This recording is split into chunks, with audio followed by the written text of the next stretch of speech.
नमस्कार दोस्तों, सभी का स्वागत है आपके अपने प्लेटफॉर्म माइंड मैप पर। चतुर्थ श्रेणी कर्मचारी इंडिया पॉलिटी जो आपके सिलेबस में है वो सिर्फ इतनी सी है, जहां पर लिखा हुआ है संविधान का परिचय, इंट्रोडक्शन ऑफ कॉन्स्टिट्यूशन और फिर आधारभूत लक्षण। भारतीय संविधान के आधारभूत लक्षण कौन कौन से हैं और संविधान का परिचय बताना है। तो यहां पर सिर्फ एक पॉइंट दिया गया, लेकिन इसमें संविधान का निर्माण कैसे हुआ वो सारी बातें होगी।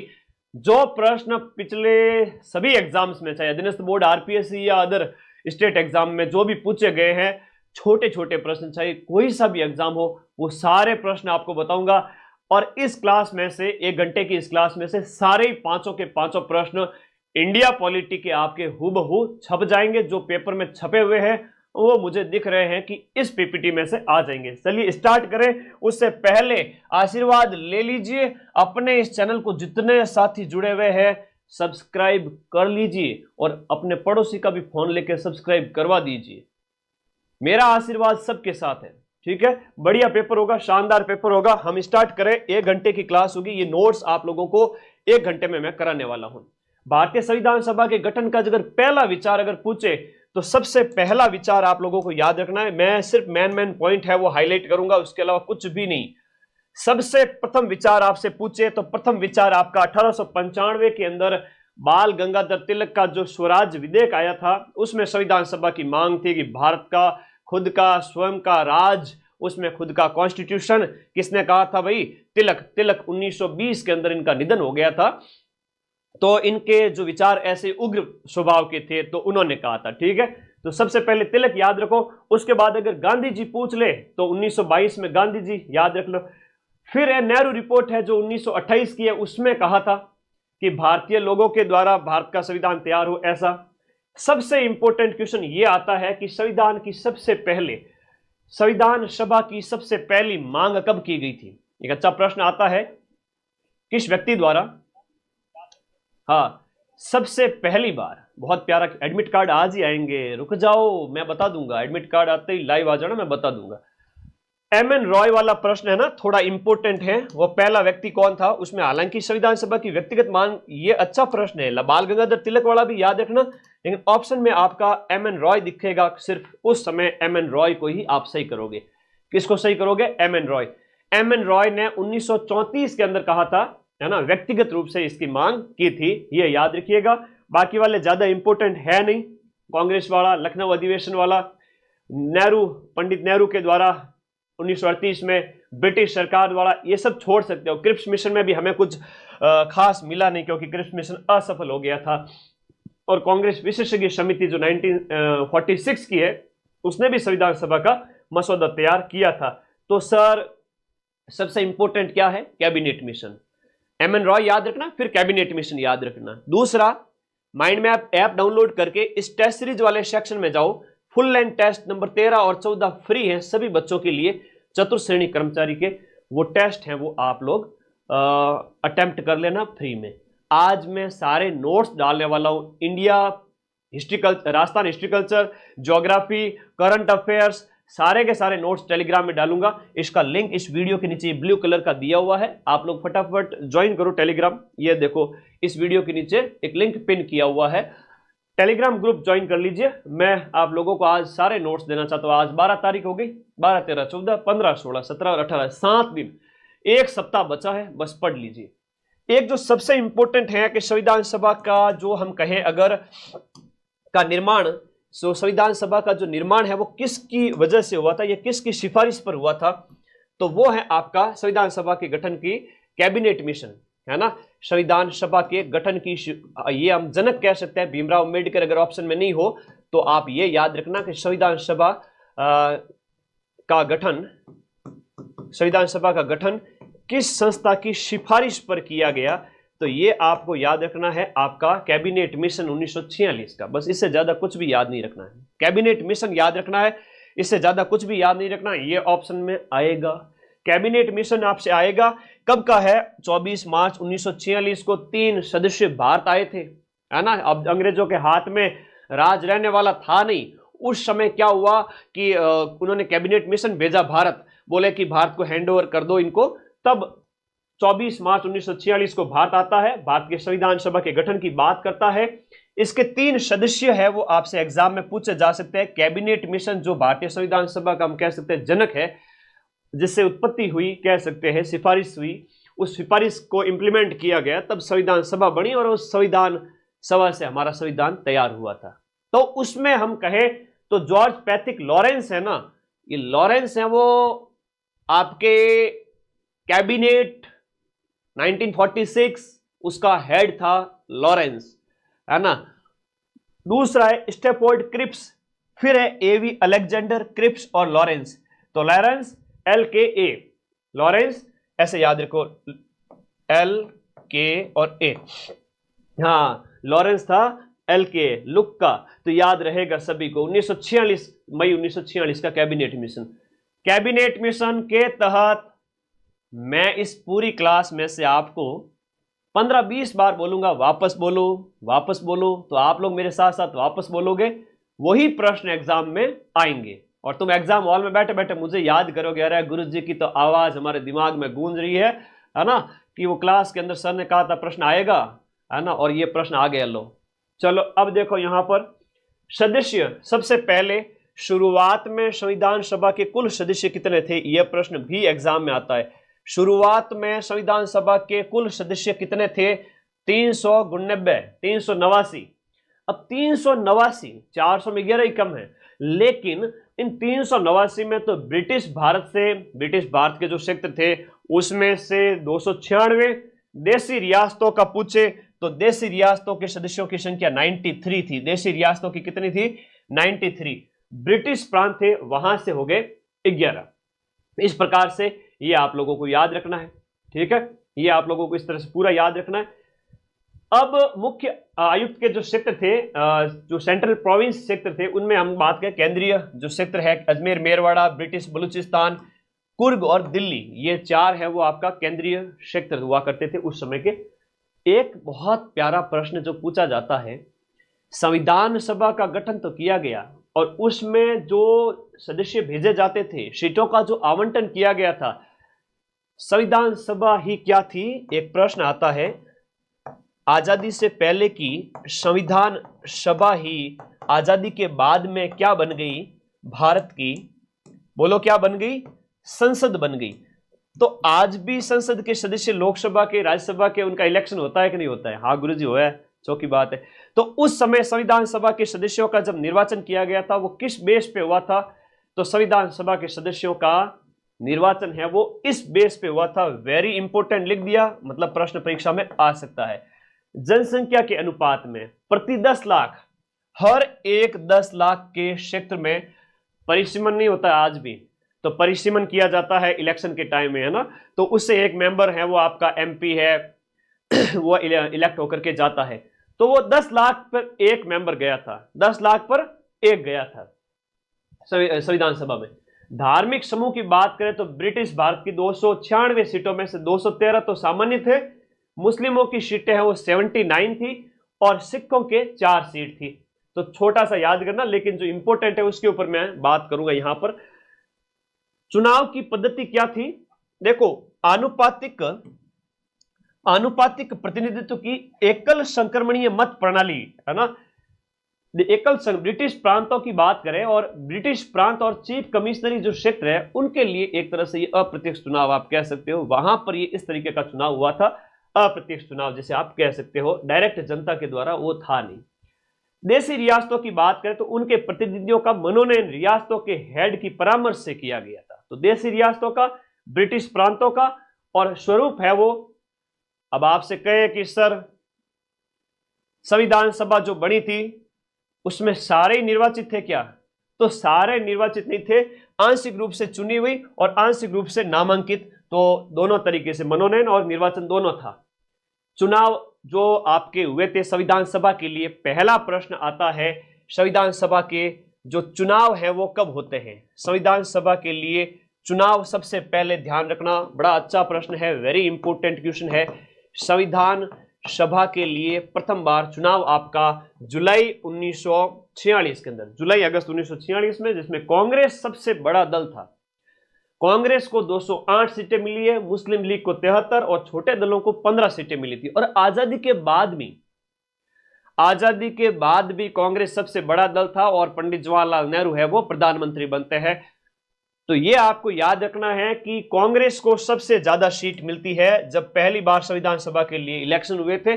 और देखो गांधी जी ने तो जब बात कही तो ये कहा था कि कांग्रेस तो देश को आजाद कराने के लिए बनाई गई संस्था थी, लेकिन इसको राजनीतिक दल बनाने के पक्ष में मैं तो नहीं हूं। लेकिन गांधी बाबा तो फिर उनका तो कह सकते हैं कि देवलोक गमन हो गया था देश की आजादी के साथ ही, तो ये ध्यान रखना है।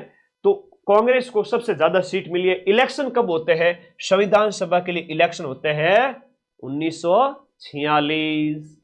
अब आगे देखो, पुनर्गठन कब होता है? वापस से पाकिस्तान के प्रतिनिधि नहीं रहे उस समय।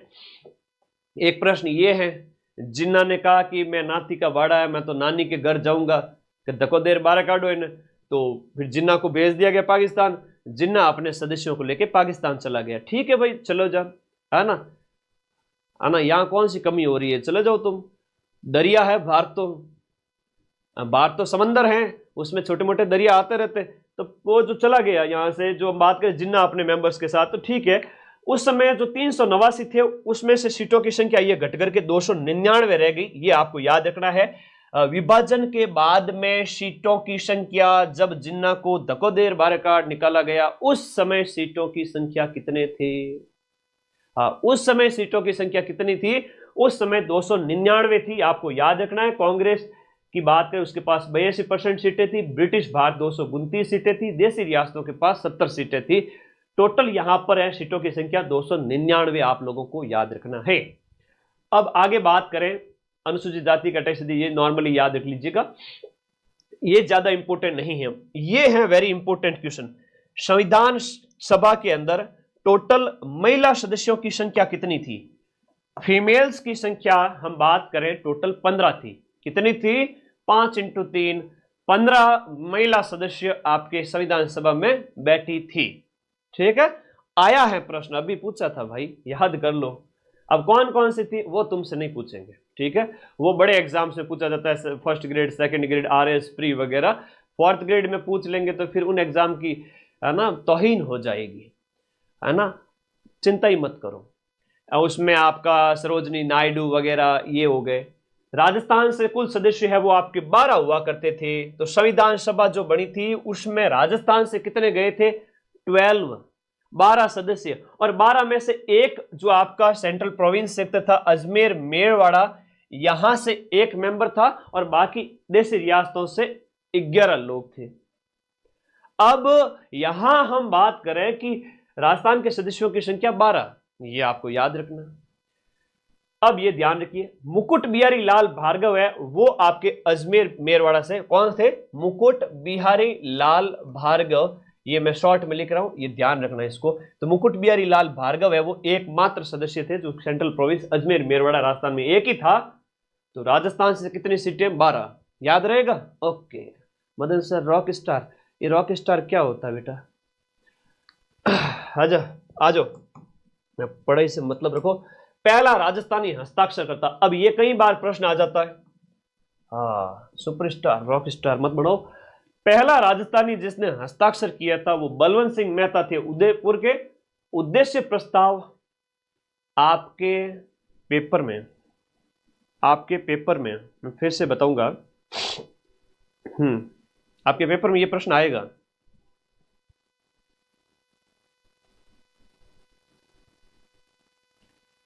आपके पेपर में ये वाला प्रश्न आएगा।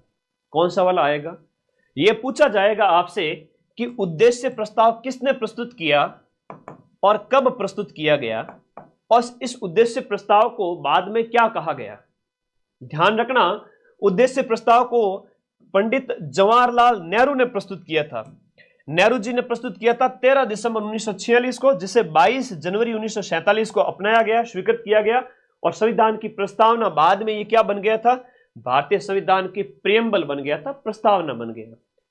हमारे संविधान का उद्देश्य क्या है ये इसमें लिखा गया है कि हम भारत के लोग, we the people of India, हम भारत के लोग भारत को एक संपूर्ण प्रभुत्व संपन्न समाजवादी, है ना, ऐसा राज्य बनाने के लिए आज अंगीकृत, अधिनियमित और आत्मार्पित करते हैं। अभी एक फोटो दिखाऊंगा प्रस्तावना की, वहां से एक प्रश्न तो पक्का है पेपर में। तो ये उद्देश्य प्रस्ताव याद रखना, 13 दिसंबर को स्वीकार लाया गया था संविधान की 30वीं बैठक के अंदर, और 22 जनवरी को स्वीकार किया गया। 46 में लाया गया, 47 में अगले महीने स्वीकार किया गया। एनजी रंगा है वो अल्पसंख्यक राष्ट्र की व्याख्या अल्पसंख्यक राष्ट्र की व्याख्या आर्थिक आधार पर बल देते हैं। छोड़ो इसको। अगला जो प्रश्न मोस्ट इंपोर्टेंट आपके पेपर में छप चुका है, मैं बताता हूं, लिखिएगा मेरे प्यारे भाई बहनों कि संविधान सभा की पहली बैठक कब होती है। संविधान सभा की पहली बैठक 9 दिसंबर 1946 को होती है, वर्तमान संसद भवन के अंदर। हालांकि अब तो संसद भवन नया बन गया। तो हम यहां पर बात करें तो वो 207 सदस्य उस समय उपस्थित थे। एक प्रश्न ये आता है कि जब 9 दिसंबर को बैठक हुई थी ना, पहली बैठक, तो सदस्य सारे इकट्ठे हुए थे। अब बोले कि अध्यक्ष किसे बनाया जाए, तो भाई सच्चिदानंद जी सिन्हा को अस्थायी अध्यक्ष बनाया गया। तो ये ध्यान रखना, अस्थायी थे, परमानेंट नहीं थे। अस्थायी अध्यक्ष सच्चिदानंद सिन्हा थे। तो दूसरी बैठक दूसरे दिन वापस सच्चिदानंद सिन्हा जी तो जो है ना आनंदित हो गए थे कि भाई मैं तो अध्यक्ष बन गया संविधान सभा का। लेकिन वापस 1946 चल रहा, अभी भी याद रखना, 47 मत कर देना। ये 1946 11 दिसंबर 1946, अगले 2 दिन बाद में वापस बैठक होती है। दूसरी बैठक में संविधान सभा का स्थायी अध्यक्ष हमें मिल गए थे, और वो थे डॉक्टर राजेंद्र प्रसाद, यानी कि भारत के पहले राष्ट्रपति यहां पर स्थायी अध्यक्ष बन जाते हैं। जस्ट 2 दिन बाद में, जब संविधान सभा की पहली बैठक 9 दिसंबर को होती है। पहली बैठक कब होती है? 9 दिसंबर को। प्रथम बैठक लिखा हुआ है यहां पर, पहली बैठक 9 दिसंबर 1946। तो 9 दिसंबर 1946 को पहली बैठक, सच्चिदानंद सिन्हा अस्थायी अध्यक्ष, और बाद में स्थायी अध्यक्ष राजेंद्र प्रसाद जी। अब संविधान सभा की 8 बड़ी समितियां थी। यहां से भी एक प्रश्न बनता है। संविधान सभा की 8 बड़ी समितियां थी, सबने मिलकर के काम किया है ना, खूब काम किया है। अच्छा प्रश्न है। 8 समितियों में जब भी आपको संघ मिले राज्यों के लिए समिति, इन सभी के जो हेड है ना, नेहरू जी करना है। संघ शक्ति, संघीय संविधान समिति और प्रांत राज्यों के लिए समिति, तो राज्यों के लिए ये आपके नेहरू जी हो जाएंगे, राज्यों के लिए भी नेहरू जी हो जाएंगे। लेकिन प्रांत की जहां कहीं भी बात हो, वहां पर प्रांत से पटेल, कस्तूरी देवी, ये सब तो आता है। तो बेटा बता, संविधान सभा में कितने वाचन हुए थे? हाँ, पहला वाचन कब हुआ था? बेटा सरल प्रश्न देख करके तुम लोग है ना, फूल मत जाना, तुम लोग खूब फलो लेकिन फूलो कभी नहीं। पेपर सरल आएगा लेकिन 30-40 प्रश्न सोचने पड़ेंगे आप लोगों को। वहां अगर गलती कर दी ना, देख लेना, कान पकड़ के सबको, कान के अंदर छोटा सा कंकर डाल के यूं कान है ना, गुरुजी जो करते थे बचपन में, वैसे करूंगा। चलो आगे आ जाओ। तो यहां पर संघ है और राज्यों के लिए नेहरू जी आ जाएंगे। संघ और राज्यों के लिए नेहरू है। लेकिन जब भी प से प्रांत आए, जब भी आपका प्रांत आए, याद रखना, जब भी प्रांत आए उस समय आप लोग क्या करोगे? प्रांत से पटेल करोगे, पी से पटेल, पी से प्रांत करोगे, और मौलिक अधिकार और अल्पसंख्यकों की जहां कहीं भी बात है वहां पर भी आपके कौन से हो जाएंगे? सरदार वल्लभ भाई पटेल। ये हो गई 5 समितियां, तो क्लियर है। प्रारूप समिति तो समझ लो तुम्हारे पेपर में छप गया। अब वो कौन सी देवी थी जो भी बच्ची कमेंट करी थी, बालिका थी, एक महिला थी, आई डोंट नो, सभी तैयारी कर रहे हैं। छोटे से लेकर 18 साल से लेकर के 40-45 साल तक सब तैयारी कर रहे हैं। आधे मेरे से छोटे हैं, आधे मेरे से बड़े हैं। तो मेरे सभी दोस्तों, अब बताओ यहां पर प्रारूप समिति का गठन कब किया गया था? जो कह रहे थे ना सरल है सर, पेपर तो घनी सरल है, तो सरल वालों को रिस्क है, सरल वालों को थोड़ी सी रिस्क है। तो बताओ प्रारूप समिति का गठन कब हुआ था? ये बहुत इंपॉर्टेंट है, वेरी इंपॉर्टेंट। तो प्रारूप समिति के अध्यक्ष भीमराव जी अंबेडकर थे। प्रश्न एग्जाम में आएगा। प्रारूप के अंबेडकर जी हैं। अधिक मौलिक अधिकार अल्पसंख्यक और प से प्रांत के पटेल हैं। राज्य और संघ वाले के नेहरू जी हैं। प्रक्रिया समिति, प्रक्रिया के पटेल मत कर देना, प्रक्रिया के राजेंद्र हैं और संचालन के भी राजेंद्र जी हैं। प्रक्रिया का संचालन करो, प्रक्रिया का क्या करो? संचालन करो, प्रक्रिया का संचालन करो, प्रक्रिया का संचालन करो। यह प्रश्न पटवारी के पेपर में पूछा था। कौन सा वाला सर? ए वाला प्रश्न, ये वाला प्रश्न पटवारी के पेपर में पूछा गया था। अधीनस्थ बोर्ड है वही अधीनस्थ बोर्ड जो तुम्हारा अभी 4th ग्रेड का पेपर पूछा जा रहा है। तो पटवारी पेपर में यह प्रश्न पूछा जा चुका है कि संचालन समिति के हेड कौन थे।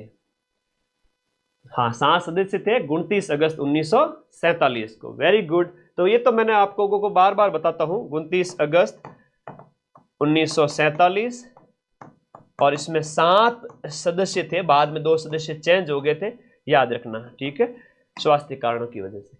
संचालन और प्रक्रिया के कौन? राजेंद्र जी। प्रांत के और मूल अधिकार के अल्पसंख्यकों के कौन? पटेल जी।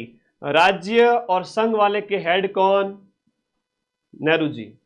8 समितियां याद होगी, बैठे बैठे याद। इसलिए तो कहते हैं कि टीचर जब बोलते हैं ना उसको याद, उससे याद होता है। किताबें पोथी पढ़ पढ़ जग मुआ, सिलेक्शन भयानक हो। वीडियो कोर्स पढ़ लो तुरंत सिलेक्शन हो। ऑडियो वीडियो माध्यम से, दृश्य श्रव्य माध्यम से जब पढ़ते हो सब दिमाग में छप जाता है।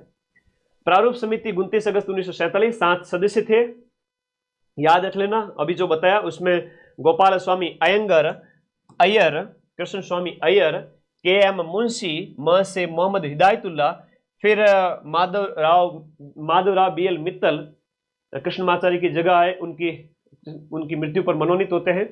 और फिर कृष्णमाचार्य है वो खेतान की मृत्यु पर आते हैं, तो माधवराव और कृष्णमाचार्य आते हैं।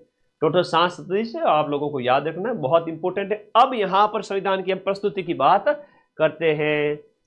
बात करते हैं, वेरी इंपॉर्टेंट, मोस्ट वेरी।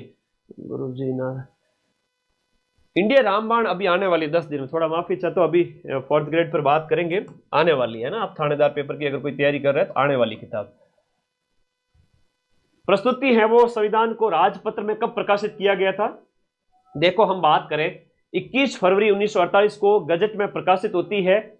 हम बात करें जो है प्रस्तुति होती है हमारे संविधान जो तैयार हो रहा था उनके संबंध में, नवंबर 1948 को संविधान सभा में इसे प्रस्तुत किया गया। प्रारूप जो तैयार किया गया था उसका बार बार वाचन किया जाता है। जो वाचन है वो आपका 3 बार किया गया। हर प्रावधान वाद विवाद के बाद ही पास किया गया। एक प्रावधान बिना वाद विवाद के हुआ था, वो सार्वभौमिक मताधिकार है, उस पर कोई वाद नहीं हुआ था। तो ये आपका प्रारूप समिति के बारे में था। अनुच्छेद ज्यादा नहीं पूछेंगे, जो पूछेंगे वो मैं बता दूंगा। संविधान का अंगीकरण, ये आपके 4th ग्रेड की 6 पारियों में से 4 पारी में पेपर में छप चुका है, याद रखिएगा। और मेरी जीवा पर मां सरस्वती का विराजमान है, और 4 पारी में आ गया तो फिर ये मत समझना कि मेरी अधीनस्थ बोर्ड के साथ कुछ है। मेरे अधीनस्थ बोर्ड के साथ अगर कोई सेटिंग है तो वो सब मेहनत की सेटिंग है, सारी मेहनत की, ठीक है। और हो जाता है कई बार कह देते तो संविधान अंगीकरण है वो आपका कब? देखो, अंगीकरण करना, अपनाना एक ही बात है। अंगीकरण करना, अधिनियमित करना, आत्मार्पित करना, या इसे एक शब्द कहते हैं संविधान को अपनाया कब गया था? तो संविधान को जो अपनाया गया था आज 26 नवंबर 1949, ऐसा प्रस्तावना में लिखा हुआ है। 26 नवंबर 1949, कहाँ 46 में संविधान सभा बनी थी। 11 दिसंबर को पहली बैठक होती है, 9 दिसंबर 1946 को पहली बैठक, और 26 नवंबर को अपनाया गया।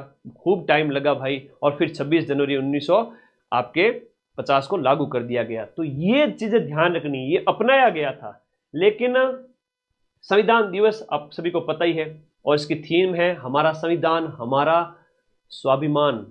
ये अभी पूछा गया है पटवारी के पेपर में, क्या है थीम? संविधान जो है संविधान दिवस 2024 की थीम क्या है बताओ? ये प्रश्न भी एग्जाम में अभी पूछा गया था पटवारी के अंदर। संविधान दिवस, हमारा संविधान हमारा गौरव, संविधान दिवस 2024 26 नवंबर को मनाया गया। इसकी थीम है वो आपसे पूछी गई थी पटवारी की पेपर में, हमारा संविधान हमारा गौरव, हमारा संविधान हमारा स्वाभिमान, संविधान हमारा संविधान हमारा स्वाभिमान, हमारा स्वाभिमान। ये क्या है कि मुझे याद आ जाते, वो क्वेश्चन मैं आपको लिखा देता क्योंकि अभी ये थीम पूछी गई थी। तो 2015 से 26 नवंबर को हर साल किस रूप में मनाया जाता है? हाँ, 26 नवंबर 2015 से संविधान दिवस के रूप में। तो 15 से आप गिन लो, 16, 17, 18, 19, 20, 21, 22, 23, 24, तो 9 संविधान दिवस अभी तक हम मना चुके हैं। 9 संविधान दिवस मना चुके थे। और 9वें संविधान दिवस की थीम ये थी, हमारा संविधान हमारा स्वाभिमान, क्योंकि सर से थे, थोड़ा मैच करके देखो। अंबेडकर जी को महात्मा गांधी की सलाह पर है वो केंद्रीय विधि मंत्री बनाया गया था। अधिनियमित करना आपको याद रहेगा। प्रारूप तैयार करने में 3 वर्ष का समय लगा। लागू करने की तिथि, भारत का संविधान है वो आपके पूर्णतः हम बात करें तो पूरी तरह से तो आपका 26 जनवरी 1950 को लागू होता है, लेकिन कई सारे प्रावधान ऐसे थे तो 26 नवंबर 1949 को जब हम बात करें कि संविधान को अधिनियमित कर दिया गया, आत्मार्पित किया गया, उस समय कई सारे प्रावधान है वो लगभग 10 से 15 के बीच में लागू कर दिए गए थे। तो ज्यादा टेंशन नहीं लेंगे, पूरी तरह से तो 26 जनवरी को ये अंतर आना चाहिए, है ना, संविधान अंतर आना चाहिए भाई, कई सारी चीजें हैं। अब एक प्रश्न बड़ा अच्छा पूछा जाता है, बार बार पूछा जाता है, मैं देख रहा हूं पीछे के पेपर्स के अंदर, इंपॉर्टेंट है कि जो हमारा जो राष्ट्रीय तिरंगा है, इस तिरंगे को 22 जुलाई 1947 को, 15 अगस्त से कुछ दिन पहले, 24 जनवरी 1950 को जब राष्ट्रगीत और राष्ट्रगान स्वीकार किए गए थे, इस दिन अंतिम बैठक हुई थी। अच्छे अच्छे प्रश्न है जो एग्जाम में सीधे सीधे आएंगे, है ना। तो क्या होता है, करण कह रहा है कि 6 पारी में 90% मिला दोगे, मैं 90% से ज्यादा मिलाऊंगा। 90% तक तो प्रश्न कठिन से पेपर होता है ना आरपीएससी का, उसमें मिलाता हूं। सेकंड ग्रेड हो गया, आरएस प्री हो गया, आपके पेपर में तो बस 2-4 क्वेश्चन का मैं नहीं कहूंगा, बाकी सारे ही मिला दूंगा, 120 में से 115 तक भी। तो 24 जनवरी को लास्ट बैठक होती है, उस दिन आपका राष्ट्रगीत क्या है, राष्ट्रगीत वंदे मातरम, और राष्ट्रगान कौन सा है, जन गण मन, जन गण मन, जन गण मन, रविंद्रनाथ जी टैगोर साहब। तो ये तो आपको याद रखेगा, कई सारे बच्चों में है ना कंफ्यूजन बचपन से घुसा हुआ है। टैगोर ये है। राष्ट्रगीत तो गीत है आपका वंदे मातरम, सुजलाम सुफलाम मलयज शीतलाम। तो वंदे मातरम बंकिम चंद्र चटर्जी, यहां हो जाएंगे बंकिम चंद्र चटर्जी। तो ये आप लोगों को थोड़े याद रखने हैं, बहुत इंपॉर्टेंट है। तो कब अपनाए गए थे, राजेंद्र प्रसाद जी अंतरिम राष्ट्रपति बनाए गए। एक अंतरिम जो सरकार है ना, उसके हेड कौन थे, ये प्रश्न भी आता है, तो नेहरू जी थे। ठीक है, ओके, तो ये ध्यान रख लेना। फिर बात करते हैं स्वतंत्रता अधिनियम। भारत का जो स्वतंत्रता अधिनियम है 1947 वाला, उस अधिनियम के तहत हमें आजादी मिली थी और संविधान सभा को पूर्ण संप्रभु और पूर्व ब्रिटिश कानून बदलने, संशोधन करने, रद्द करने का अधिकार ये सब दिया गया। 1947 के अधिनियम के तहत जब हमें आजादी दी गई, हैंडओवर की गई आजादी, तो ये 1947 के अधिनियम पारित करके दी गई।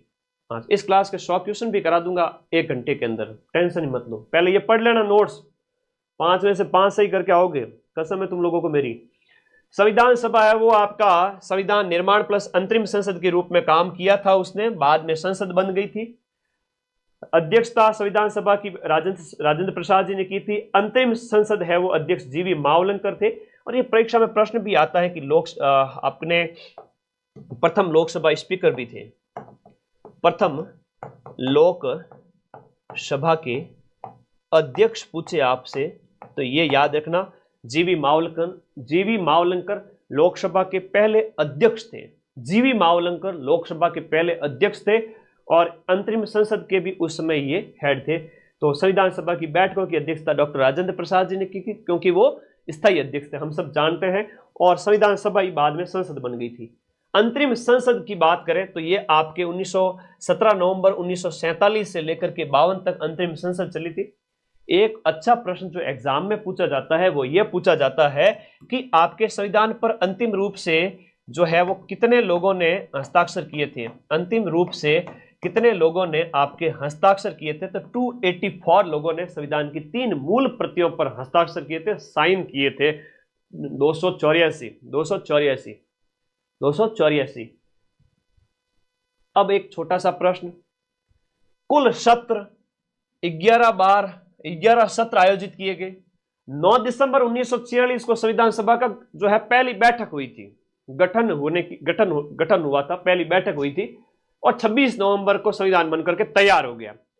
2 वर्ष 11 महीने, 2 वर्ष 11 महीने 18 दिन, 2 वर्ष 11 महीने 17 दिन 15 दिन 21 दिन देकर तुम्हें कंफ्यूज किया जाएगा।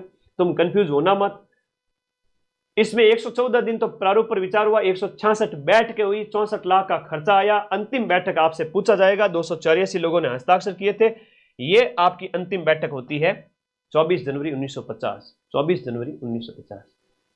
तो इसलिए कहता हूं पूरे साल जम के पढ़ो ताकि लास्ट 7 दिन में मेरे नोट्स तुम्हें समझ में आ जाए, है ना।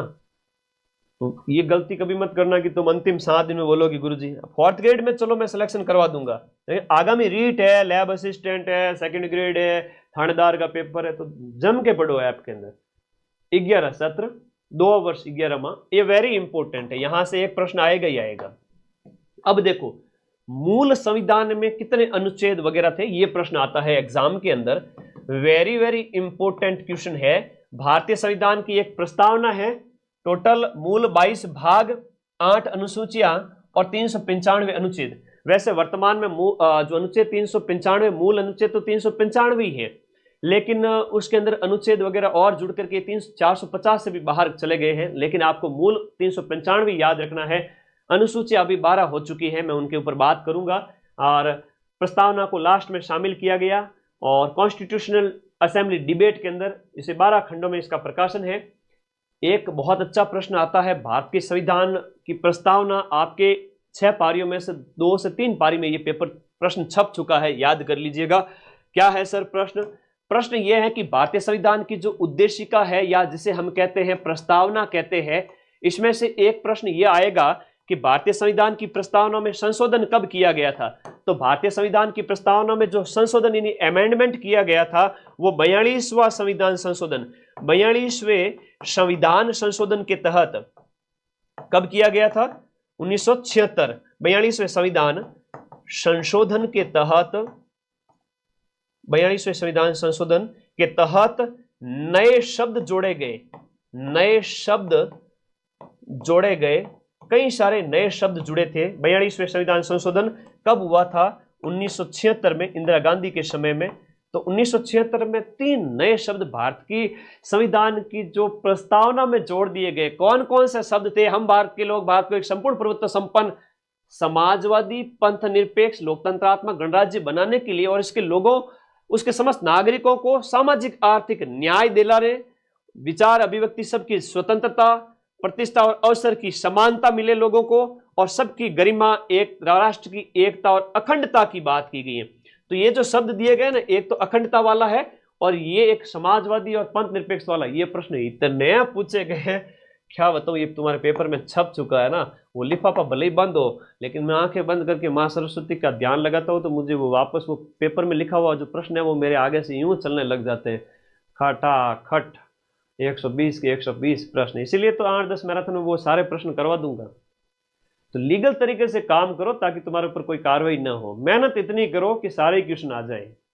तो भाई समाजवादी, धर्मनिरपेक्ष या पंथ निरपेक्ष, भारत किसी भी पंथ को नहीं मानेगा, समाजवादी और जिसमें सभी वर्गों का कल्याण हो और अखंडता, भारत एक रहना चाहिए। ये 1976 में 42वें संविधान संशोधन के तहत स्वीकार किए गए थे। जो अपनी कॉन्स्टिट्यूशन की जो प्रस्तावना है, प्रीएम्बल है, उसमें जोड़े गए थे। इसको अंग्रेजी में प्रीएम्बल कह सकते हैं। एक प्रश्न यह आएगा कि भारतीय संविधान को कब अपनाया गया? 26 नवंबर 1949। 26 नवंबर 1949, मिति मार्गशीर्ष शुक्ल सप्तमी, संवत 2006, विक्रम संवत 2006 में 57 जोड़ लो, 2083 आते हैं, 83 आते हैं ना। 2006 के अंदर विक्रम संवत 2006 विक्रमी संवत है। अच्छा, उस समय विक्रम संवत 2006 था, तो उसके अंदर अभी 80 और जोड़ोगे तो आ जाएगा 1949 के बाद में, तो वो वर्तमान में 2080 के आसपास है। संविधान को अंगीकृत किया गया, अधिनियमित किया गया, आत्मार्पित किया गया। यह भी पूछा जाएगा कि संविधान को कब अंगीकृत किया गया था, यह प्रश्न हो जाता है। 57 वर्ष तो आगे है, बाकी वर्तमान में ईस्वीसन से कितना आगे है वो जोड़ोगे तो आएगा। तो ये हो गया, एक ये हो गया, बार बार पूछा जाता है। एक अभी प्रश्न बड़ा शानदार पूछा गया कि संविधान कि भारत के जो संविधान को हाथ से किसने लिखा था? 6 महीने लगे थे। जो संविधान के 6 महीने लगे थे और वो बैठ करके जो है संविधान सभा का जो कक्ष है वहां पर, वर्तमान का संसद भवन, 6 महीनों में उन्होंने लिखा था। तो हाथ से प्रति किसने तैयार की थी, ये प्रश्न अभी आया था पेपर महीने भर पहले ही, बताओ किसने तैयार किया था। चित्रांकन इसमें 22 चित्र हैं भारतीय इतिहास के, और चित्रकार का नाम याद कर लो, नंदलाल बोस, इंपॉर्टेंट है। और राजस्थान के कृपाल सिंह शेखावत का नाम तो आप जानते ही हो, कृपाल सिंह शेखावत। संविधान सभा के पदाधिकारी में अस्थायी अध्यक्ष सच्चिदानंद जी सिन्हा है, और अस्थायी उप सभापति पूछ रहे हैं तो फ्रैंक एंथोनी थे, अध्यक्ष राजेंद्र प्रसाद जी थे, उपाध्यक्ष की बात करें तो एच.एस. मुखर्जी थे, उप सभापति फ्रैंक एंथोनी थे, अध्यक्ष है वो राजेंद्र प्रसाद है। तीनों बातें अलग अलग है। संवैधानिक सलाहकार का एक प्रश्न एग्जाम में पूछा जाता है कि सलाहकार कौन था, तो आपके बी.एन. राव, बेनेगल नरसिम्हा राव, बेनेगल नरसिंह राव, एडमिट कार्ड में बता दूंगा, सब्र रखो। बी.एन. राव थे। सचिव वगैरह प्रवक्ता वगैरह छोड़ दीजिए। भारतीय संविधान की मूल हस्त लिखित प्रति या कॉपी किसने तैयार की थी? प्रेम से बोलो बांके बिहारी की, प्रेम से बोलो, जय माता दी, प्रेम से बोलो, प्रेम से बोलो, प्रेम से बोलो से याद हो जाएगा, प्रेम बिहारी जी ने हाथ से लिखा था, है ना। हाथ ऊपर उठा के बोलो, प्रेम से हाथ ऊपर उठा के बोलो, प्रेम बिहारी। तो प्रेम बिहारी नारायण रायजादा, भले 1-1 लाख की कोचिंग करके भी आगे हो ना, उन बच्चों को भी ये क्वेश्चन पता नहीं है, ठीक है। ये मत समझना कि 4th ग्रेड समझ करके यूं, है ना, फ्लावर मत समझना है, फायर है ये। यूं मत समझना कि यूं हर कोई कर लेगा। कुछ कुछ प्रश्न ऐसे होंगे जो किसी ने अगर शिद्दत से पढ़ा है तो उसी को आएंगे। फैक्चुअल क्वेश्चन कंसेप्ट पढ़ने वालों को भी नहीं आते, भले कितना ही होशियार हो, ठीक है। तो ये अच्छा प्रश्न है। प्रेम बिहारी नारायण रायजादा, प्रेम से बोलो, हाथ ऋ उठा के, हस्तलिखित कॉपी। क्लास में तो याद करवाता हूं, इसीलिए तो तुम लोग मेरे को प्यार करते हो, बाकी मेरी शकल कौन सी ऋतिक रोशन से मिलती है। आगे आ जाओ, भारतीय संविधान की विशेषताएं। मेरे प्यारे दोस्तों, अभी तक हमने भारतीय संविधान को देखा, अभी भी भारतीय संविधान की कई सारी बातें मुझे आपको बतानी है। एग्जाम में क्वेश्चन बाहर नहीं जाने देंगे। सिलेबस का जो सेकंड टॉपिक है आपका, वह ये है कि भारतीय संविधान की प्रमुख विशेषताएं क्या क्या है। मैं फटाफट बताऊंगा भारतीय संविधान की प्रमुख विशेषताएं क्या क्या है। भारतीय संविधान की विशेषताएं ध्यान दीजिएगा कि विश्व का सबसे बड़ा और लिखित संविधान है। इतना बड़ा संविधान किसी ने तैयार नहीं किया जितना हमारे यहाँ। सर इतने बड़े संविधान की क्या खासियत है? अरे भाई 395 तो मूल अनुच्छेद है, उसमें मूल 22 भाग और 12 अनुसूचियां। वर्तमान में हम बात करें 22 भाग है, 12 अनुसूचियां है और 5 परिशिष्ट वगैरह। तो इस तरह से अब संपूर्ण प्रभुत्व संपन्न है ना। आंतरिक मामलों में हम क्या है, सर्वोच्च है, इसलिए हम क्या है, संपूर्ण प्रभुत्व संपन्न है। लोकतंत्रात्मक गणराज्य है, जहां पर है वो आपका राष्ट्रपति है, वो गणतंत्र का हेड होता है, तो ये आपके बताया गया है। फिर हमारा संविधान है वो पंथ निरपेक्ष है, धर्म की मूल अधिकार में स्वतंत्रता दी गई है और प्रस्तावना में भी कहा गया है कि भारत एक पंथ निरपेक्ष राष्ट्र होगा। ये प्रस्तावना में भी कहा है। और मूल अधिकार जो आपके अनुच्छेद 25 में जो कहा गया है कि धर्म को मानने की स्वतंत्रता, 25, 26, 27, 28, 29, 30 अभी उनकी बात करेंगे। 25, 26, 27, 28 ये 4 है। ओके। संसदीय प्रणाली है हमारे देश, हम बात करें हमारे यहाँ पर संसदीय प्रणाली, जहाँ कार्यपालिका है वो व्यवस्थापिका के प्रति उत्तरदायी होती है, रेस्पॉन्सिबल होती है कार्यपालिका व्यवस्थापिका के प्रति। तो ये भी प्रश्न आता है। हमारे यहाँ पर एकात्मकता का भाव भी है और संघात्मकता का भाव है। केंद्र राज्य के अधिकार स्पष्ट हैं। आपातकाल में केंद्र एकरी नागरिकता, ये एकात्मकता की बात है, एकरी नागरिकता। आपातकाल में केंद्र का कंट्रोल और अखिल भारतीय सेवाएं, जैसे IAS IPS होते हैं तो कहीं भी लग सकते हैं ऑल ओवर इंडिया के अंदर, तो वो एक उसकी बात हो रही है, ठीक है। और एकात्मक भाव के साथ संघ का भाव भी है। संघ का मतलब जितने राज्य भी है, केंद्र भी है, सब मिलके काम करेंगे, तो आपके यूनियन का भाव भी है। और एकात्मकता जैसे अमेरिका में है कुछ कुछ भाव, वो भी है यहाँ पर। तो संघ और एकात्मक दोनों मिले जुले स्वभाव के हैं हमारे यहाँ पर शासन व्यवस्था। एकीकृत न्यायपालिका, न्यायपालिका है वो सर्वोच्च है, सर्वोच्च न्यायालय के फैसले सभी पर लागू होते हैं। वयस्क मताधिकार है कि लकड़ों के लाडे जो 18 साल से ऊपर हो चुके हैं उन सबको वोट डालने का अधिकार दिया हुआ है कॉन्स्टिट्यूशन के अंदर। हमारे संविधान के भाग 18 में आपातकालीन प्रावधान है, जहां पर अनुच्छेद जो आपके हैं 352, फिर आपके अनुच्छेद 356 राष्ट्रपति शासन, और वित्तीय आपातकाल जो है आपका 360 ये राज्यों के अंदर लगाया जाता है, और ये होता है आपका राष्ट्रपति शासन। ये भी आपके प्रावधान संविधान के अंदर किए गए हैं, और ये हो गया आपके वित्तीय आपातकाल। मूल अधिकार नागरिकों के लिए लागू किए गए हैं आपके संविधान के भाग 3 के अंदर। चलो कौन से हैं हम बात बता देते हैं आप लोगों को, क्योंकि कॉन्स्टिट्यूशन सिलेबस में, और मैंने वादा किया है क्लास से बाहर कंटेंट, ये जो कंटेंट है इससे बाहर क्वेश्चन नहीं जाएगा। तो संविधान के आपके भाग 3 के अंदर, हमारे संविधान के भाग 3 के अंदर आपके अनुच्छेद 12 से लेकर के 35 तक, है ना, 12 से लेकर के 35 तक आपके मूल अधिकारों के बारे में बताया गया है। मूल अधिकार कितने हैं सर? अरे भाई 6 मूल अधिकार है। एक 7वां जो था, जो संपत्ति का मूल अधिकार था, वो अब हटा दिया गया है और उसे अब एक कानूनी अधिकार बना दिया गया है अनुच्छेद 300 क के तहत। तो अब संपत्ति आपका मूल अधिकार नहीं रहा, अब वो एक कानूनी अधिकार है। ठीक है, तो अब 6 मूल अधिकार कौन से हैं सर? देखो भाई, पहला मूल अधिकार तो मानव होने के नाते ये हमसे छीने नहीं जा सकते, इसलिए संविधान के भाग 3 में 6 फंडामेंटल राइट्स दिए गए हैं। तो पहला समानता का अधिकार है, कानून के समक्ष समानता, अनुच्छेद 14। फिर अनुच्छेद 15 के अंदर है आपका धर्म भाषा के आधार पर स्वतंत्रता। फिर 16, फिर आपका 17, फिर आपका 18। तो ये आपका 14 से लेकर 18 तक है वो आपके समानता की बात है। स्वतंत्रता के मूल अधिकार के बारे में प्रश्न आता है कि स्वतंत्रताएं कितनी प्रकार की हैं। तो अनुच्छेद 19 के अंदर 6 प्रकार की स्वतंत्रताएं हैं। कितनी प्रकार की? 6 प्रकार की स्वतंत्रताएं यहां पर आपसे शामिल की गई है। घूमने फिरने, बोलने की आजादी, लेकिन कुछ भी बोलने की आजादी नहीं है। यूं नहीं कि भारत को ही गाड़ी निकालनी स्टार्ट कर दो, ना ही जूते पड़ेंगे, फिर वो आपको ले जाकर के जेल में बंद किया जा सकता है, देशद्रोह का मुकदमा भी चलाया जा सकता है। तो कुछ भी बोलने का अधिकार नहीं है, बंधनों के साथ में आपको बोलने का अधिकार है। मूल अधिकार भी बंधनों के साथ में प्राप्त है। अनुच्छेद 21 इसमें ही आता है।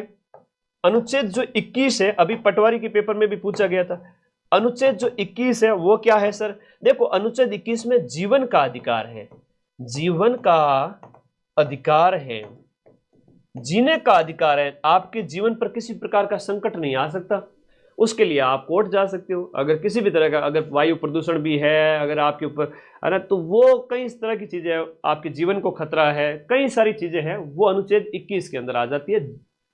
जीवन का अधिकार वो 21 में, व्यक्तिगत स्वतंत्रताएं 19 के अंदर है। ये ज्यादा पूछे जाने वाले प्रश्न है, बता देता हूं। 22 तक स्वतंत्रता है। फिर तीसरा मूल अधिकार है, शोषण नहीं कर सकते आपका, छोटे बच्चों का शोषण वो नहीं हो सकता। बाल श्रम और खतरनाक कामों में निषेध, ये 23-24 में हो गया, शोषण हो गया। शोषण के बाद में अनुच्छेद जो है 25, 26, 27, 28 में धर्म की स्वतंत्रता है। तुम्हारी इच्छा है तो हिंदू, मुस्लिम, सिख, ईसाई जो भी तुम चाहो उस धर्म को मान सकते हो, उसका पालन पोषण, उसका प्रचार प्रसार कर सकते हो। ये 25 से स्टार्ट हो जाते हैं। और फिर है 5वां जो है वो है आपका संस्कृति और शिक्षा संबंधी अधिकार। अनुच्छेद 29 और 30 में आप अपनी संस्कृति, शिक्षा संस्थाएं वगैरह इनको बढ़ावा दें। ये सारी बातें हैं। बढ़िया नरेश, धन्यवाद भाई। आगे देखो, अनुच्छेद जो लास्ट वाला है, अब एक परीक्षा में प्रश्न आता है कि आपका मूल अधिकारों की जो आत्मा है ना वो कौन है? मूल अधिकारों की, मूल अधिकारों की आत्मा, तुम्हारी बॉडी में से तुम्हारी आत्मा निकाल दी जाए तो क्या रह जाए? गुरुजी, खाली शरीर एक वस्त्र है और आत्मा हमारी बॉडी से अगर निकल गई तो शरीर तो एक वस्तु की तरह नीचे गिर के पड़ जाएगा। आज मदन सर जो तुम्हारे सामने बोल रहे हैं, हाव भाव कर रहे हैं, जितनी उम्र लिखी हुई है तब तक बोल रहे हैं, हाव भाव है, और जिस दिन आत्मा निकल गई उस दिन यूट्यूब पे वीडियो रह जाएंगे। हाँ, भगवान थारी हमारी सबारी उम्र है वो घनी लंबी करे। चलो आगे बात करो। तो मेरे प्यारे साथियों, जब तक आत्मा है तब तक सब कुछ है, वरना कुछ भी नहीं है। तो जब तक मूल अधिकारों के अंदर ये संवैधानिक उपचारों का अधिकार है तब तक सब कुछ है, उसके बाद में तो डेड बॉडी है। हाँ, संवैधानिक उपचार, जो संवैधानिक अधिकार है, संवैधानिक उपचारों का अधिकार है, वो अनुच्छेद 32 के तहत मूल अधिकारों की आत्मा माना गया है। लेकिन संविधान की आत्मा किसे कहते हैं ये भी लिख लेता हूं नोट करके, यहां लिख लूं, नोट करके लिखो, संविधान की आत्मा ये किसे कहा गया, कोई बताएगा मुझे? अब वो कौन था जो अभी कह रहा था से पेपर तो सर सरल ही आवे है ना, पेपर तो सरल ही आवे सर, पेपर सरल आता है मुझे भी पता है, लेकिन वहां एग्जाम हॉल में प्रेशर को हैंडल करना और सही उत्तर देना वो एक अच्छे विद्यार्थी की निशानी है। और दुखेशवनु द्विग्न मन सुखेशु विगत स्प्र वितराग भय क्रोध स्थित धीर मुनि रोचते, सुख और दुख, प्रेशर और नॉर्मल सिचुएशन में जो स्थिर बुद्धि वाला है वही सक्सेसफुल माना जाता है, वही जो स्थिर बुद्धि वाला है वो हमेशा विजेता बनता है। तो ये प्रस्तावना को कहा गया है, ये कहा गया है, अंबेडकर ने कहा था प्रस्तावना को। किसको कहा था? तो तुम लोग कैसा दिमाग रखोगे, जैसा गीता में कहा गया है वैसा। ये किसने कहा था? अंबेडकर ने, डॉक्टर भीमराव अंबेडकर जी ने कहा था। हाँ, तो मूल अधिकार 6 हो गए, और ये छठवां है वो आप, इसके तहत आप सुप्रीम कोर्ट भी जा सकते हो, इसके तहत आप हाई कोर्ट भी जा सकते हो, 5 प्रकार की रिटें जारी की जाती है, याद हो जाएगा। तो हम कह रहे थे कि हमारे नागरिकों के लिए मूल अधिकार है वो कितने प्रकार के हैं? 6 प्रकार के मूल अधिकार हो जाते हैं, फंडामेंटल राइट्स। नीति निर्देशक तत्व जो प्रश्न आता है संविधान के भाग 4 के अनुच्छेद, संविधान के भाग 4 के अनुच्छेद की बात करें, अनुच्छेद 36 से लेकर के 51 तक है। अब इसमें अनुच्छेद जो 40 है ना वो ग्राम पंचायतों से संबंधित है, अनुच्छेद 51 है तो वो आपका अंतर्राष्ट्रीय संबंधों से संबंधित हो जाता है। ऐसे याद करना। नीति निर्देशक तत्व इंपॉर्टेंट है, एग्जाम में पूछे जाएंगे, मौलिक कर्तव्य एग्जाम में पूछे जाएंगे। नागरिकों के लिए संविधान के भाग इसी 4 के अंदर 4 क जोड़ा गया, और इसी भाग 4 क के तहत एक अनुच्छेद जोड़ा गया, और वो अनुच्छेद है वो आपका कौन सा हो जाता है? अनुच्छेद हो जाता है 51 क। तो अनुच्छेद 51 क के तहत नागरिकों के लिए कितने मूल कर्तव्य है? नागरिकों के लिए पहले 10 थे और बाद में 11 कर दिए गए।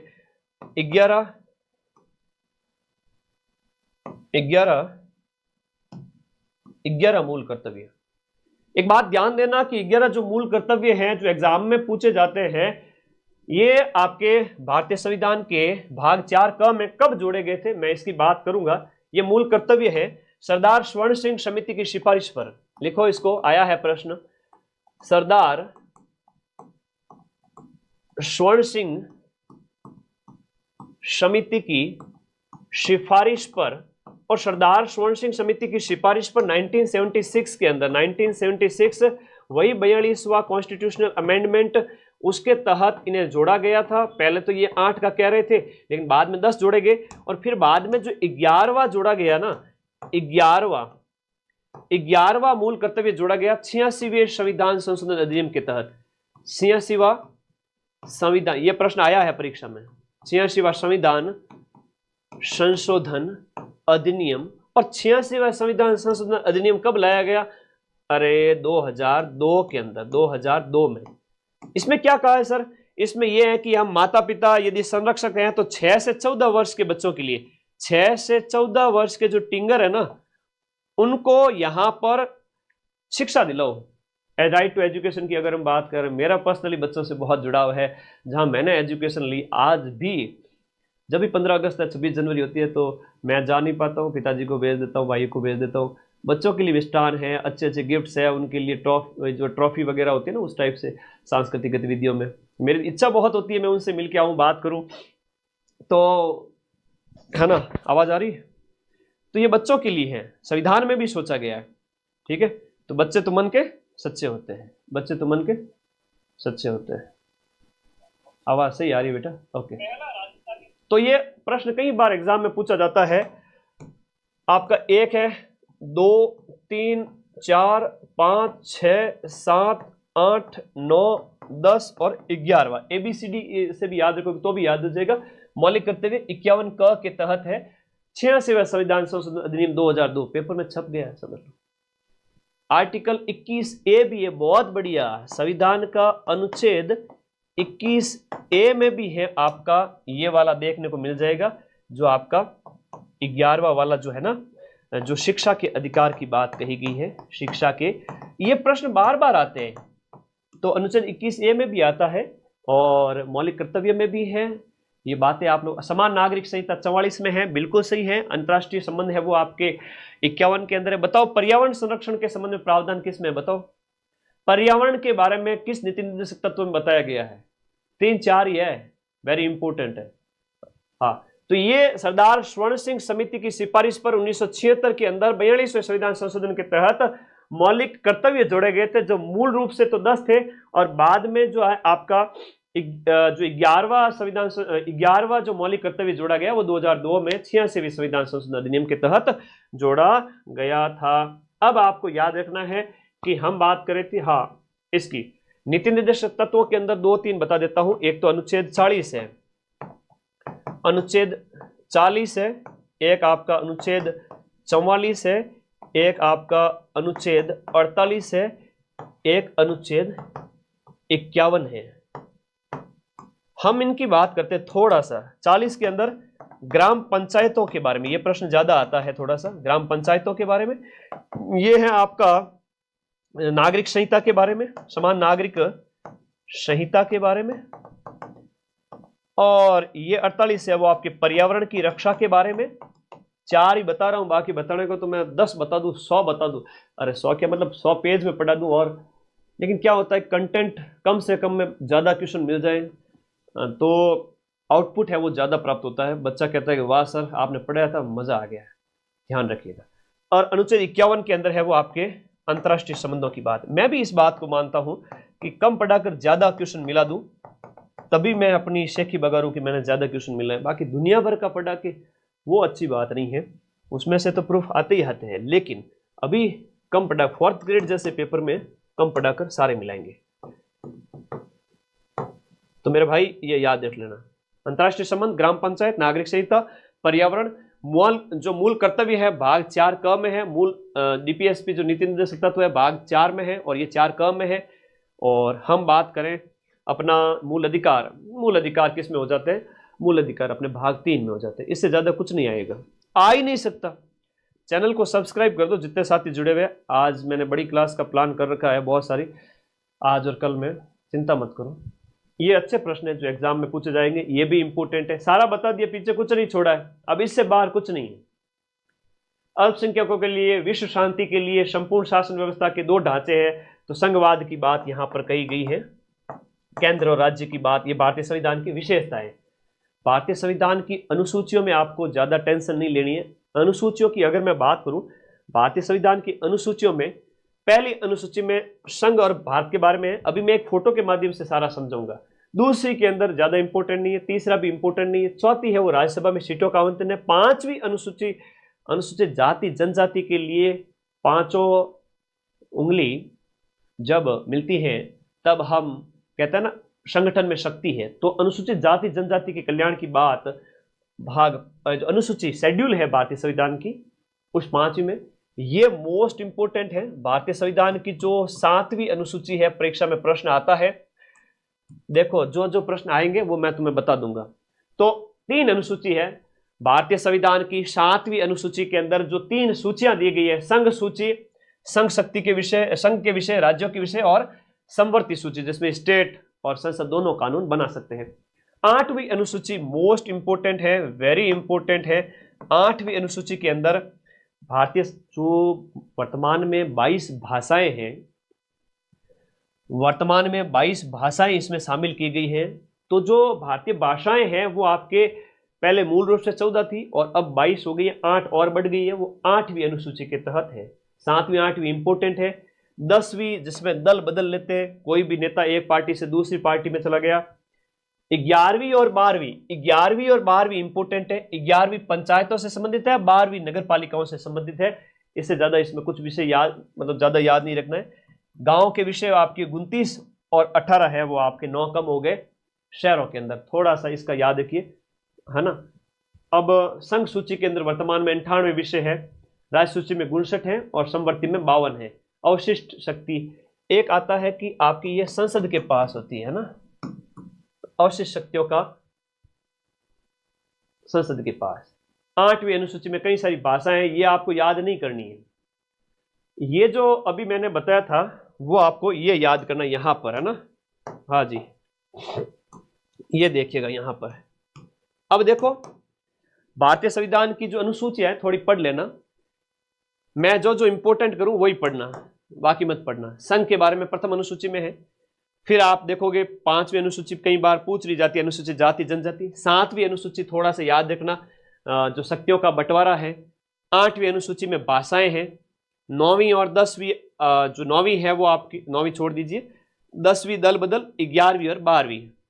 11वीं ग्रामीण निकायों से संबंधित है और 12वीं नगर निकायों से संबंधित है। ये आपको याद रखना है, थोड़ा थोड़ा देख लेना, बाकी ज्यादा टेंशन नहीं लेनी, अंदर की चीजें नहीं पढ़नी ज्यादा। संविधान के स्रोत बहुत इंपॉर्टेंट है, मैं बता देता हूं कि हमने अमेरिका के कॉन्स्टिट्यूशन से मूल अधिकार अपनाए हैं, न्यायपालिका अपनाई है, और न्यायपालिका सर्वोच्च है, उसके लिए वो संसद के द्वारा बनाए गए कानून की जांच भी करती है, उसे न्यायिक पुनरावलोकन कहते हैं। तो मूल अधिकार वाला प्रश्न कई बार पूछ लेते हैं कि मूल अधिकार हमने कहां से लिया है, और या स्वतंत्र न्यायपालिका कहां ली है। इनमें भी ये ज्यादा पूछा जाता है मूल अधिकार। ये थोड़ा सा आप लोगों को देख लेना है, पढ़ लेना है। 1935 के अधिनियम से संघवाद को अपनाया है, मूल अधिकार अमेरिका से अपनाया है। उपराष्ट्रपति पद अभी सुर्खियों में है, क्योंकि अभी उपराष्ट्रपति है वो आपके इस्तीफा दिया और अभी नए उपराष्ट्रपति बने हैं 15वें। तो उपराष्ट्रपति पद हमने अमेरिका से अपनाया है। न्यायपालिका की स्वतंत्रता अमेरिका से होगी। ब्रिटेन की बात करें तो संसदीय शासन प्रणाली ब्रिटेन से अपनाई, संसद की शासन प्रणाली ब्रिटेन से अपनाई, कानून का जो है विधि का शासन वो वहां से अपनाया है। और आयरलैंड के संविधान से हमने अपनाया है नीति निर्देशक तत्व, जो संविधान के भाग 4 के अंदर है। और कनाडा के संविधान से संघीय व्यवस्था की बात करते हैं, कनाडा से संघ की बात करना। और उसके बाद आपातकाल की बात करना तो आपके जर्मनी। फ्रांस की बात करें तो गणतंत्र और प्रस्तावना के अंदर हम स्वतंत्रता, समानता और भाईचारे की बात करते हैं, ये हो गया। ऑस्ट्रेलिया के संविधान से प्रश्न एक ये आता है कि समवर्ती सूची हमने कहां से अपनाई, ऑस्ट्रेलिया के संविधान से अपनाई। रूस जो यूएसएसआर था पहले का, सोवियत संघ था, वहां से हमने मूल कर्तव्य अपनाए। तो मौलिक कर्तव्य कहां से अपनाए? सीपी राधाकृष्णन तो अभी 2 दिन पहले बने हैं 15वें उपराष्ट्रपति, ये नहीं पूछा जाएगा। जगदीप धनखड़ ने इस्तीफा दिया, ये पूछा जाएगा, ठीक है। जगदीप धनखड़ है वो 14वें उपराष्ट्रपति थे और झुंझुनू जिले के किठाना गांव से बिलोंग करते हैं। दक्षिण अफ्रीका से हमने कॉन्स्टिट्यूशनल अमेंडमेंट, जो आपके संविधान के अनुच्छेद 368 के तहत संविधान संशोधन की प्रक्रिया अफ्रीका से अपनी। और जापान की बात करें तो विधि के शासन की बात करते हैं। अब ये बाकी वाले तुम्हें पढ़ना नहीं है, जो मैंने बताया वही सेम है, ठीक है, ये सब सेम है जो मैंने बताया था। इसमें यही मूल अधिकार, नीति निर्देशक तत्व वगैरह ये ज्यादा पूछे जाते हैं। संविधान संशोधन की बात करें तो 368 के तहत किया जाता है। और इसमें जो अभी लेटेस्ट का है, एक 42वां का थोड़ा इंपॉर्टेंट है, याद कर लेना। प्रस्तावना में संशोधन, नीति निर्देशक तत्व और मौलिक कर्तव्य में कुछ सारे कई सारे जोड़े गए थे। 44वां 78 का है। 106वां संविधान संशोधन अधिनियम लेटेस्ट है, महिलाओं के लिए 1/3 आरक्षण से संबंधित है, याद रख लेना। और फिर ये 100 के पार वाले भी करा देता हूं थोड़े से। 100वां है वो भारत बांग्लादेश सीमा से संबंधित था। 101वां है वो जीएसटी से संबंधित था। और 106वां है वो महिलाओं के लिए 1/3 आरक्षण लोकसभा, राज्य विधानसभा में। अनुच्छेद नहीं याद करना, नहीं याद करना, ठीक है, ओके, आगे आ जाओ। खत्म, टाटा बाय बाय। आज की क्लास में इतना ही था। वापस से बता देता हूं कि संविधान का अगर आपसे भाग पूछ लेवे, भाग 1 में तो संघ के बारे में है, भाग 2 में नागरिकता के बारे में है, भाग 2 में नागरिकता के बारे में है, हाँ, भाग 2 में नागरिकता के बारे में है। और उसके बाद में भाग 3 में मूल अधिकार है, जो अनुच्छेद 12 से 35 है। भाग 4 में नीति निर्देशक तत्व है, जो अनुच्छेद 36 से 51 तक है। और भाग 4(1) में है, जो अनुच्छेद 51(1) के अंदर है, वो आपके मौलिक कर्तव्य हैं। फिर आपके संघ आ जाता है, कार्यपालिका, संसद, राष्ट्रपति, 52 से लेकर 151 तक। और फिर भाग 6 है, उसमें स्टेट आ जाते हैं। तो अनुच्छेद 152 से 237 तक स्टेट की जो है आपकी राज्यपाल, उच्च न्यायालय, कार्यपालिका सब चलती है, लेकिन सेंट्रल की बात करें तो 52 से लेकर 151 टोटल 100 अनुच्छेद यहाँ हो जाते हैं, और यहाँ लगभग 80-90 अनुच्छेद इसमें हो जाते हैं। भाग 8 के अंदर केंद्र शासित प्रदेश है, भाग 9 में पंचायतें हैं, भाग 9(1) के अंदर आपकी कौन सी हो जाती है, नगर पालिकाएं हो जाती हैं। ठीक है, भाग 10 में अनुसूचित जाति, ये छोड़िए, ये बाकी ज़्यादा इंपॉर्टेंट है नहीं। ठीक है, आपातकालीन प्रावधान यहाँ पर हो गया। ठीक है, 10, 11, 12, 13, 14, 15, 16, 15 के अंदर यहाँ पर चुनाव हो गया, 16 के अंदर आपातकालीन प्रावधान हो गया, 15, 16, 17, 18 के अंदर, भाग 18 के अंदर। तो ये अनुच्छेद का एक शॉर्ट ढांचा है। ये अनुच्छेद जो 20 संविधान का जो भाग 20 है उसमें संविधान संशोधन दिया गया है। पूरा संविधान ये है, ये पूरा संविधान है, ये पूरे एकदम बढ़िया, एकदम शानदार जो है क्लास हुई अपनी अच्छी। मुझे इस बात की खुशी है, 1 घंटे की। धन्यवाद, tata bye bye. PDF Telegram group में दे रहा हूँ, बाकी बातों से कुछ होना जाना है नहीं। अभी तो 15-20 बार और लाइव आऊँगा एग्जाम तक, शॉर्ट से, यूट्यूब वीडियो से। 1 घंटे में सब कुछ करा दिया। देखो, ज़्यादा याद क्या क्या रखोगे वो मैंने बता देता हूँ एक बार आप लोगों को। चैनल को सब्सक्राइब जरूर करके रखना है ना, ताकि पता चले तुम्हें। देखो इधर ध्यान देना, सबसे पहले बाल गंगाधर तिलक, फिर M.N. रॉय के द्वारा संविधान सभा का प्रस्ताव। उसके बाद में जो है कैबिनेट मिशन की बात करेंगे, जिसके तहत संविधान बनता है। टेलीग्राम ग्रुप चले जाओ, लिंक नीचे दिया हुआ है, PDF डाल रहा हूँ। कैबिनेट मिशन के सदस्यों के बारे में याद रख लेना। चुनाव कैसे होता है, 10 लाख की जनसंख्या पर होता है, और आज़ादी के बाद में 299 सदस्य रह गए थे। ठीक है, उद्देश्य प्रस्ताव नेहरू का याद रखना, पहली बैठक याद रखना, अस्थायी अध्यक्ष याद रखना, 8 बड़ी समितियों के हेड के नाम याद रखना। उसके बाद में ज़्यादा इम्पोर्टेंट है तो ये अंगीकृत कब किया गया संविधान, वो भी याद कर लेना।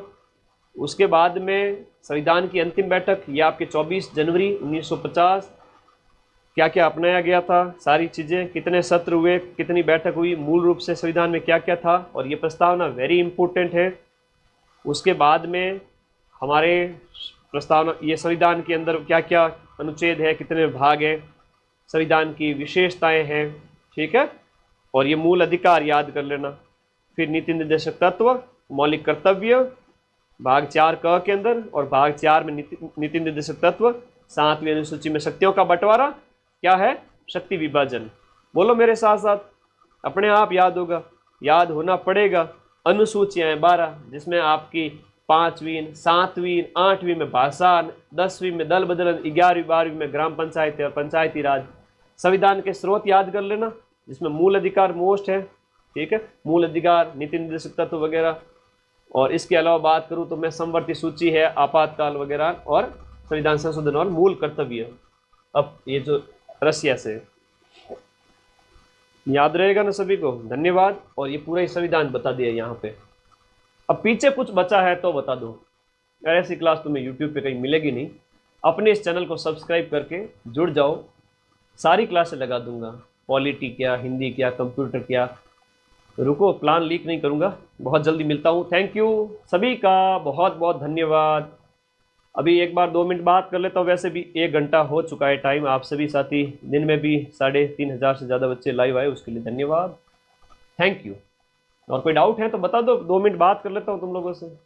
वैसे भी वो गाँव कब आ रहा है, वो हमारे गाँव से एक बालक है, मेरे को मैसेज कर रहा है, मैं गाँव नहीं गया। मेरे पिताजी गाँव में, पिताजी ने खूब मेहनत की हम लोगों के लिए, हमें पढ़ाया लिखाया। एजुकेशन का महत्व मैं समझता हूँ। मेरे पिताजी किसान हैं, इवन आज तक भी खेती का काम करते हैं, आज तक भी, अभी भी करते हैं। लेकिन मैंने वो प्रेशर पूरा ही घटा दिया। मैंने कहा अब आप मेहनत मत करो, आप आराम करो। तो खूब मेहनत की खेती किसानी पिछले 50 साल से। मैं जानता हूँ एक किसान मध्यम वर्ग का जो बच्चा है, उसके लिए सरकारी नौकरी की कितनी इंपॉर्टेंस होती है। वो अगर नौकरी में लग गया तो पूरा परिवार सुखी होगा। 55,000 54,000 पोस्ट के पीछे अगर बात करें, हर एक परिवार में 5-7 मेंबर की बात करें तो 2.5-3 लाख लोग सुखी होंगे। मैं अगर थोड़ी सी भी मेहनत कर लूँ आपके लिए, बाकी तो आपकी मेहनत है, मैं तो क्या ही क्रेडिट लूँ। लेकिन मैं वो दिन जानता हूँ, वो दुख भरे दिन, वो मेहनत के दिन, माँ बाप कैसे मेहनत करते हैं। मैंने इस चीज़ को बहुत नज़दीक से देखा है ना। शोहरत की धूप में जलूंगा नहीं, भरोसा रखो अभी तो मैं बहुत लंबा चलूंगा। इसीलिए कि कोचिंग इंडस्ट्री के अंदर टेलीग्राम में नंबर 1 हो चुका है माइंड मैप, आपको पता है, सिर्फ और सिर्फ 1 साल के अंदर। और पूरे राजस्थान की 10 से 20 साल पुरानी कोचिंग संस्थान को पीछे छोड़ के सिर्फ 1 साल में टेलीग्राम ग्रुप नंबर 1 हो चुका है, और यूट्यूब पे अगले साल नंबर 1 हो जाऊंगा, चिंता ही मत करो। ये सब आप लोगों का प्यार है कि आप सही कंटेंट जहां मिलता है, जहां से क्वेश्चन मिलते हैं, आपको भरोसा हो चुका है, देसी घी में और डालडा में अंतर आपको पता चल चुका है, तो जीवन में सक्सेस हो ही जाओगे। आपको धोखा कहीं मतलब लग जाए कि यहाँ हो सकता है कि यहाँ किस तरीके से कोर्स है, वो आपका निर्णय होना चाहिए, कहाँ कोर्स ज्वाइन करना है, कहाँ नहीं करना है, कहाँ पढ़ना है, कहाँ नहीं पढ़ना है। मैं हकीकत के बारे में बताता हूँ, जब भी आप लोग निर्णय करें पढ़ने का, तो ये सोचें क्या सही है, क्या गलत है, कहाँ पढ़ना चाहिए, कहाँ नहीं पढ़ना चाहिए, ये सारी चीज़ें आपके ऊपर डिपेंड है। तो इसी वजह से माइंड मैप अब 7 लाख का हो रहा है भाई, 1 साल के अंदर अंदर। इतने सारे बच्चे किसी भी यूट्यूब चैनल पर आज तक नहीं जुड़े इतने फास्ट। तो ये सब माँ सरस्वती की ब्लेसिंग्स हैं, बाकी मैं तो एक छोटा सा प्राणी हूँ, है ना। ठीक है, एडमिट कार्ड अभी आ जाएंगे। ठीक है, एडमिट कार्ड अभी आ जाएंगे। मैं भी आप लोगों के बीच में से ही हूँ, आप जैसा ही हूँ, किसान का बेटा हूँ। ठीक है, जमीन से उठा हुआ हूँ, कोई मुझे बचपन से ही मुंह में सोने का चम्मच नहीं मिला। जो भी किया आप लोगों के प्यार से, आप लोगों की बदौलत किया। तो दिन में थोड़ा सा आप 2 मिनट बात कर लेता हूँ, लास्ट फिर विदा लेता हूँ। बहुत सारी क्लासेस तैयार करनी है अभी, तो मुझे अभी हमारे पास खूब टाइम है, 7 दिन मतलब साल भर जितनी मेहनत कर सकते हैं। आ जाओ। कितने नंबर पर सिलेक्शन आ रहा है? सिलेक्शन छोड़ो, ज़्यादा नेगेटिव नहीं करना है, बस करवा देंगे। अभी तो सिलेक्शन की बात, अभी तो 7 दिन पड़े हैं। चलो धन्यवाद। और कोई डाउट है तो पूछ लो, वीडियो के नीचे कमेंट कर देना आप लोग क्या कहना चाहते हो। बाकी बेफिक्र रहो, तुम्हारा भाई तुम्हारे साथ है अभी तक तो। ठीक है, थैंक यू।